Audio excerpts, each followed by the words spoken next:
मेरे हाज़रीन नाज़रीन और मुअज़्ज़ज़ीन कराम साथियों, अस्सलामु अलैकुम। जैसा कि आपको पता है कि मेरी हर वीडियो एक नायाब तोहफ़ा होता है, तो आज भी मैं आप तमाम भाइयों के लिए एक नायाब वीडियो तोहफ़ा लाया हूँ। तो मेरे भाइयों, आज का हमारा टॉपिक है पैसों वाली देवी से हेल्प करना, यानी कि हेल्प मांगना और मदद करना। पैसों वाली देवी क्या चीज़ है और कैसे पैसे में बरकत होती है और कैसे पैसे आते हैं।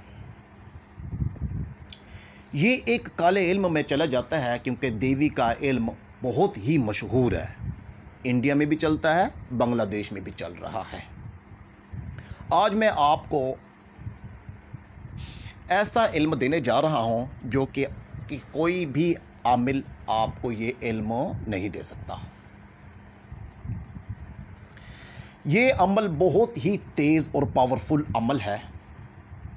इस अमल का इल्म किसी किसी इंसान के पास होगा, गालिबन कोई 8, 10, 12। मैंने नहीं सुना किसी आमिल के पास ये इल्म हो। अमले तरकीब ज़रा गौर से सुनिएगा मेरे हाज़रीन नाज़रीन। अब मैं काम की तरफ चल रहा हूँ। आपने क्या करना है, फुल काला लिबास पहनना है, हो सके तो काली पगड़ी भी ले लो और काला कपड़ा नीचे बिछाएं।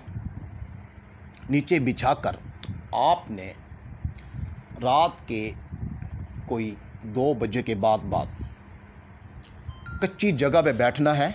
कच्ची जगह पे बैठकर आपके हाथ में एक छुरी हो, न्यू छुरी या चाकू हो, कोई बात नहीं, दोनों चलेंगे। काला लिबास, काली पगड़ी और काला नीचे कपड़ा होना चाहिए। आपने 155 बार ये कहना है, ओम शोम नमस्ते रिक्शा कर देवी।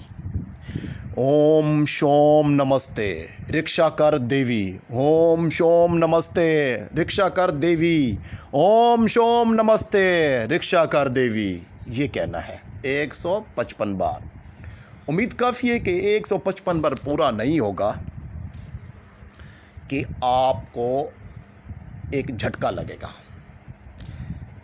और ये बताना मैं भूल गया हूँ कि आपने जब वो कपड़े के सामने और दाएं बाएं मोमबत्तियाँ जलानी हैं। जब आपको एक झटका लगेगा तो वो जो आपके पास एक चाकू या खंजर होगा या छुरी होगी, आपने सीधा नीचे मारना है, खिंच के मारना है, सीधा नीचे मारना है। ऐसे मारना कि आधा दब जाए।